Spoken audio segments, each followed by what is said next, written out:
Bobby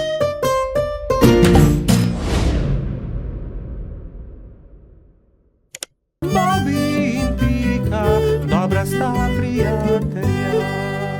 Papirnati zmaj. Polž Bobby je še vedno spal, ko je pikapolonica Pika potrkala na njegovo okno.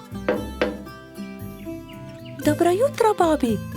Pridi, greva narediti papirnatega zmaja.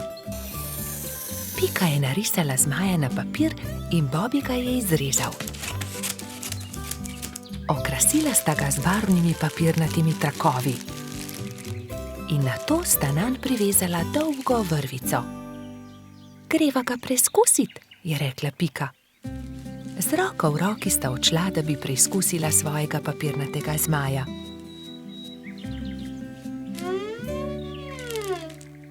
A ne glede na to, kako sta se trudila, je zmaj vedno znova padel na tla.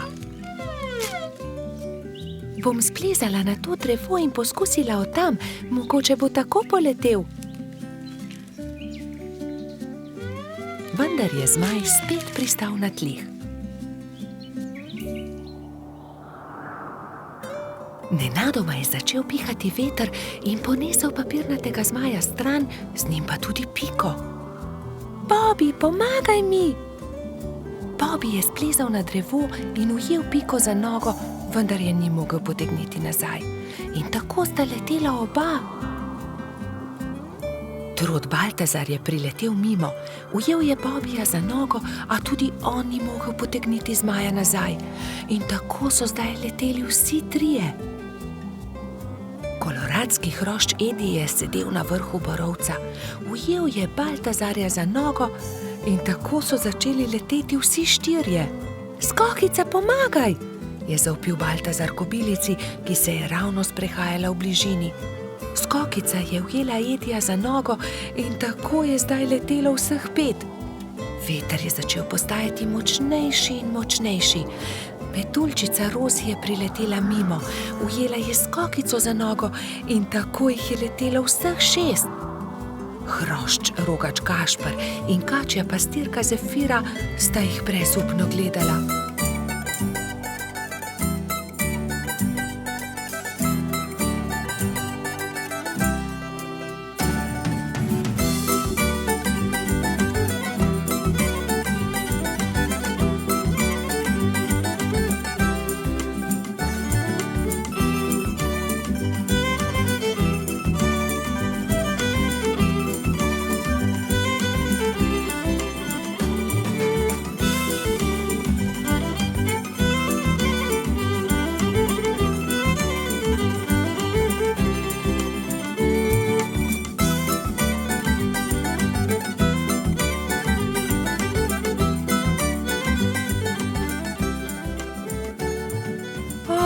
Ne, veter jih nosi naravnost v gozd. Papirnati zmaj se je ujel na vrh borovca in vsi so pristali na vrhovih dreves. Nato se je veter umiril in pokazalo se je sonce. Bobby se je ves zaskrbljen obrnil proti pikapolonici. Pika, jaz ne znam leteti, kako bom prišel dol? Ne skrbi, Bobby, prepričana sem, da se bomo česa domislili. Že vem, je vzkliknil Gašper. Pridi sem, Bobby, skoči na to odejo, ne bodi prestrašen, ne bo se poškodoval. Takoj, ko je Bobby pristal na odeji, se je odbil in poletel nazaj v zrak. Poglej me, to je zabavno. Poskusimo še mi, so vzkliknili drugi. Skakali so po odeji gor in dol do pozne večerne ure.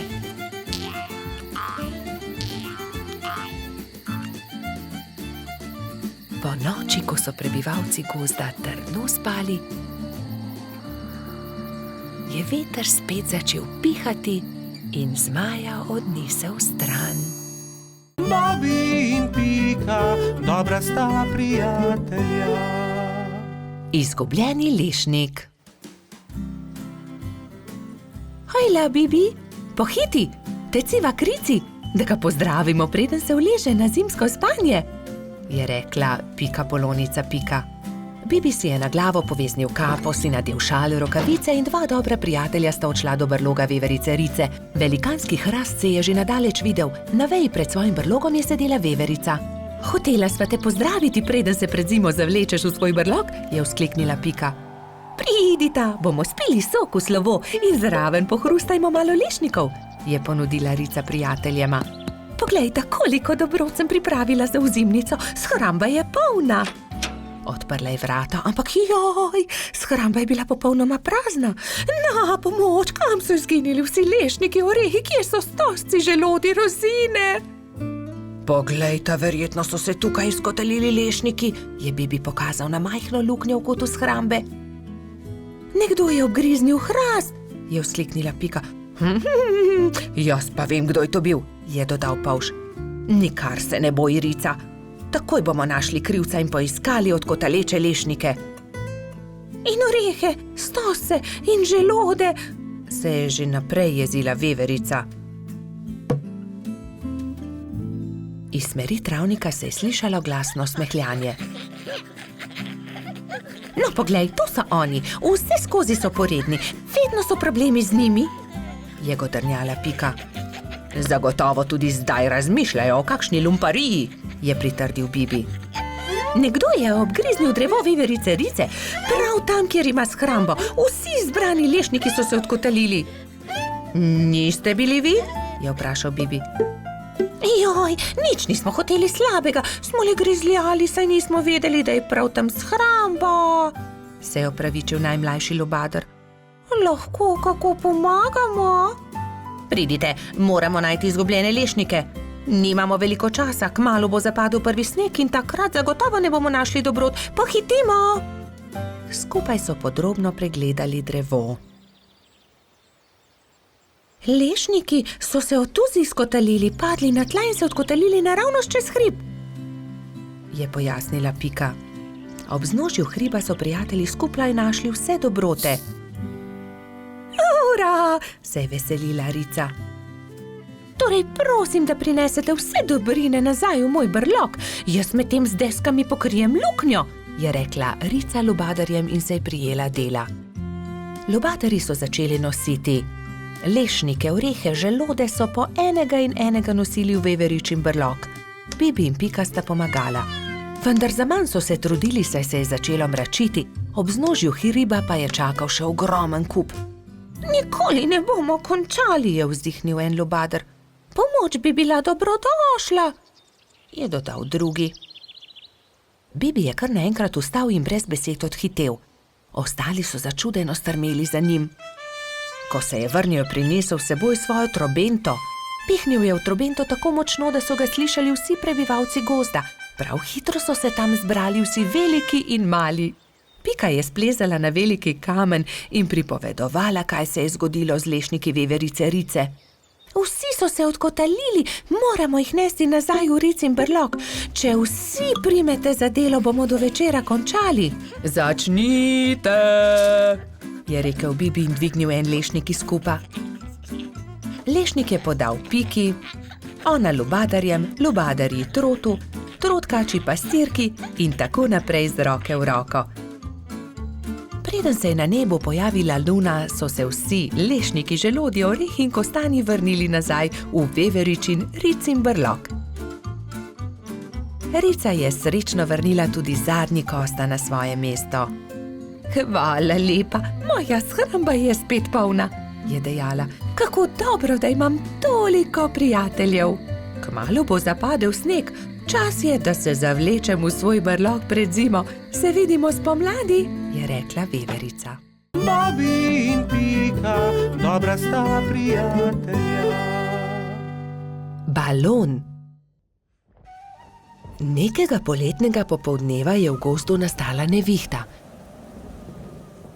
Pika Polonica Pika in Polž Bibi sta to opazovala z okna pikaste hiše.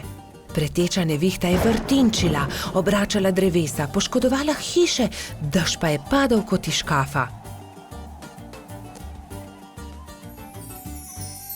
Ko je dež končno prenehal in je veter utihnil, sta si dva dobra prijatelja ogledala gozd. Poglej sem, Pika, to drevo je izruvala nevihta, je vzkliknil Bibi. Moje cvetje pa je obral dež, je vzdihnila Pika. Pika, Bibi, pridite hitro, pomagajta, nekdo leži na travniku, je pritekla kobilica Skokica. Na travniku je res nekdo ležal poškodovan, neka hroščica. Joj, kaj se je zgodilo s teboj, kako ti je ime, kdo si ti? Je v eni sapi vprašala Pika. Jaz sem Neli, hroščica, živim zgoraj na vrhu hriba, pa me je nevihta odpihnila in sem se udarila v glavo. Krila so nemočna, ne znam leteti, ne vem, kako bom prišla domov, je jokala Neli. Dvignili so Neli in jo odnesli v Skokičino zeleno hišo. Ne boj se, je na koncu rekla Pika. Pomagali ti bomo priti domov. Popoldne so prišli Trod Baltazar, Metuljčica Rozi in hrošč rogač Gašper. Vsi so razmišljali, kako bi lahko Neli pomagali vrniti se na vrh hriba. Najboljši bi bil balon, je rekel Gašper. Ampak iz česa naj ga naredimo, ta balon, je vprašal Bibi. Iz odeje vzglavnika rjuhe, je predlagala Rozi. In iz zaves pa brisač, je dodal Gašper.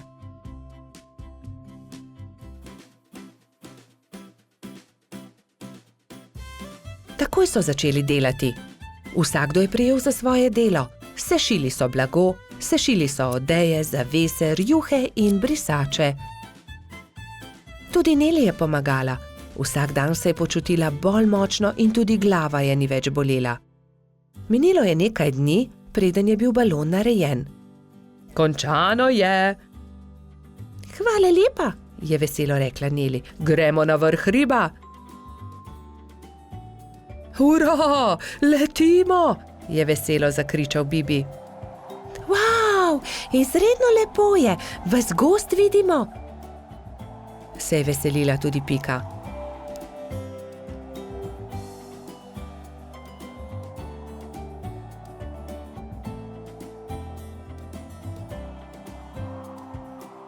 Kmalu se je začelo temniti.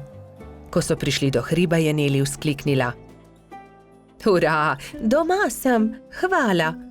Če želite, lahko do jutra ostanete pri meni, ravno danes bodo zvezdni utrinki. Z veseljem ostanemo, so enoglasno odgovorili. Neli je pogostila svoje nove prijatelje s čajem in z okusnimi slaščicami. Po večerji so posedali pred Nelino hiško na vrhu hriba. Sedeli in čakali, da se prikažejo zvezdni utrinki. Hurra, zvezdni utrinek, je navdušeno vzkliknil Bibi. Tudi jaz sem ga videla, je potrdila Pika. Tudi jaz, je dejal Gašper.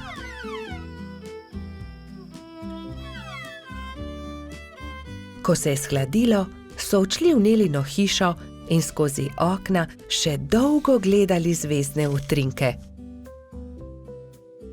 Pred spanjem si je ob zvezdnem utrinku vsakdo nekaj zaželel.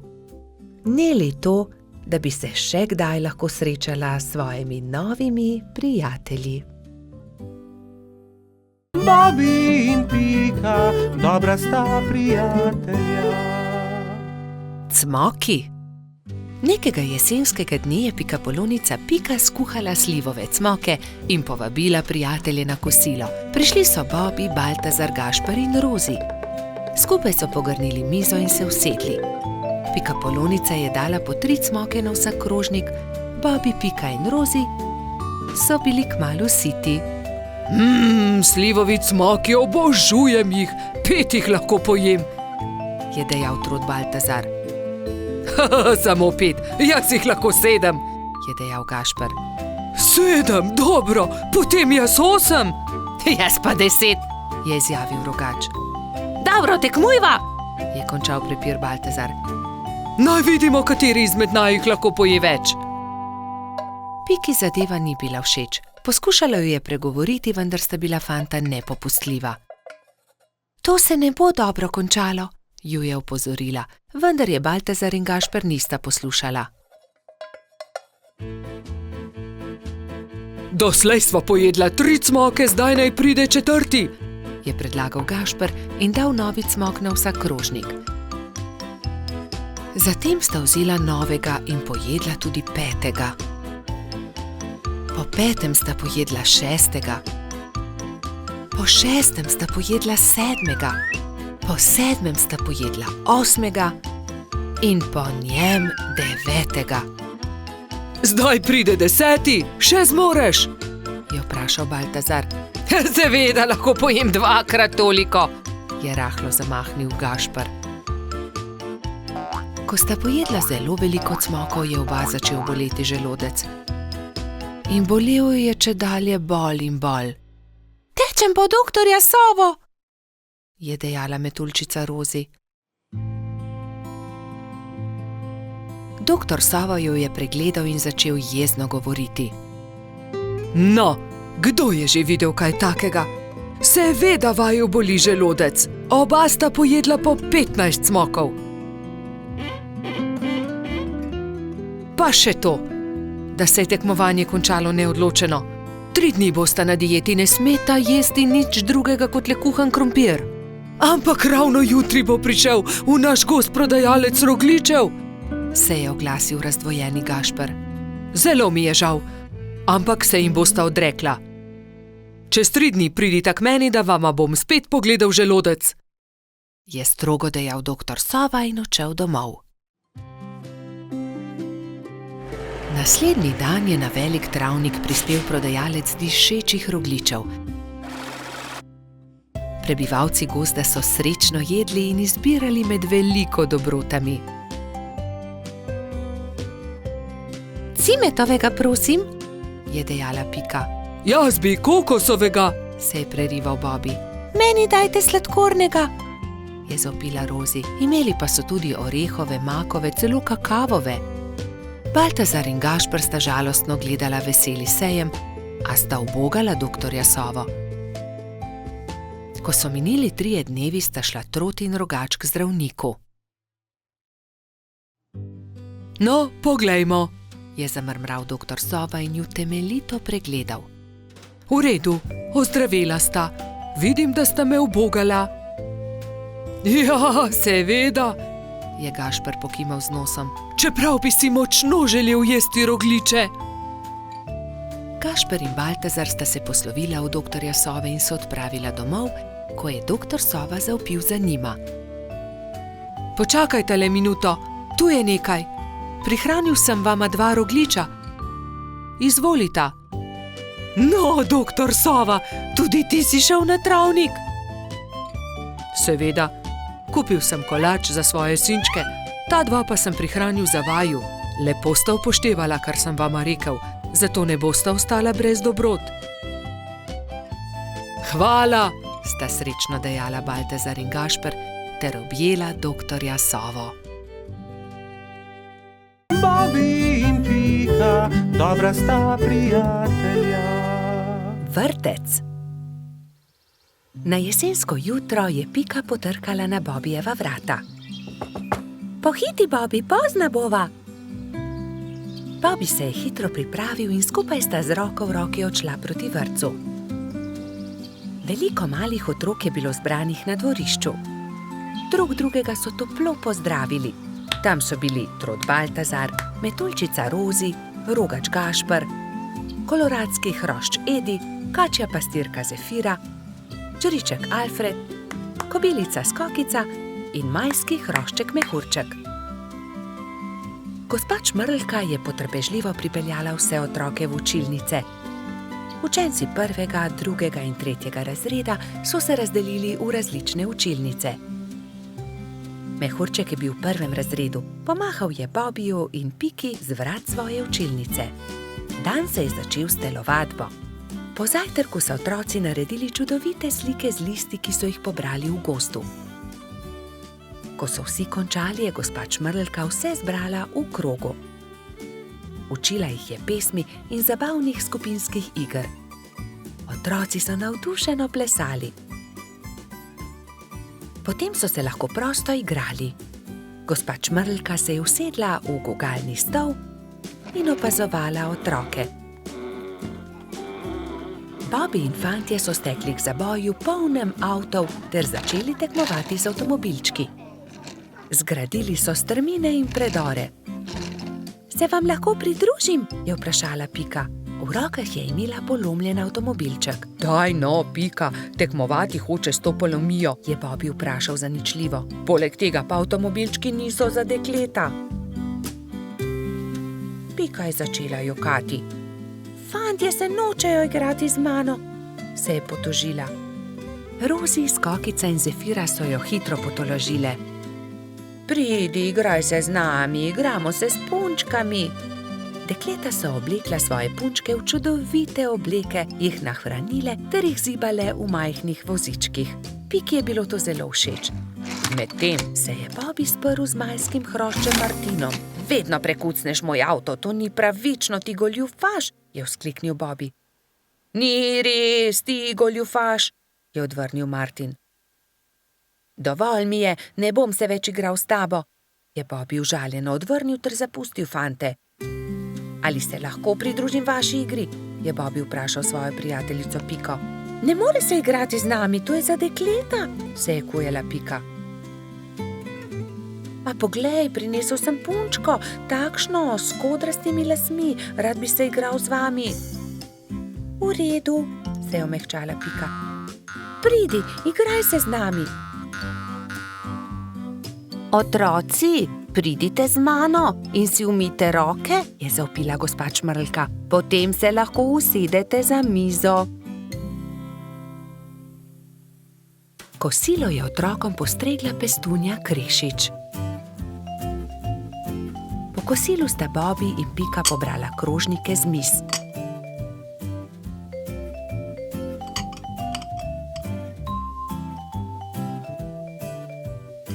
Vsi so se odpravili k počitku in gospa Čmrlka jim je prebrala zgodbico. Otroci so tiho poslušali in nekateri so med zgodbico tudi zaspali. Ko so se zbudili, so imeli popoldansko malico, nato pa so se odpravili na ogromno dvorišče. Bilo je veliko toboganov, plezalnic in gugalnic. V sredini je stal majhen lesen vlakec. Bobby in Martin sta se hitro pobotala in se dolgo gugala skupaj. Pika je pomagala mehurčku splezati na tobogan.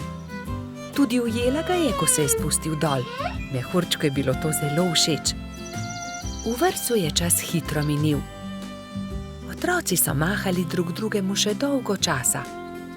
Neučakano so čakali naslednji dan, da se bodo spet srečali.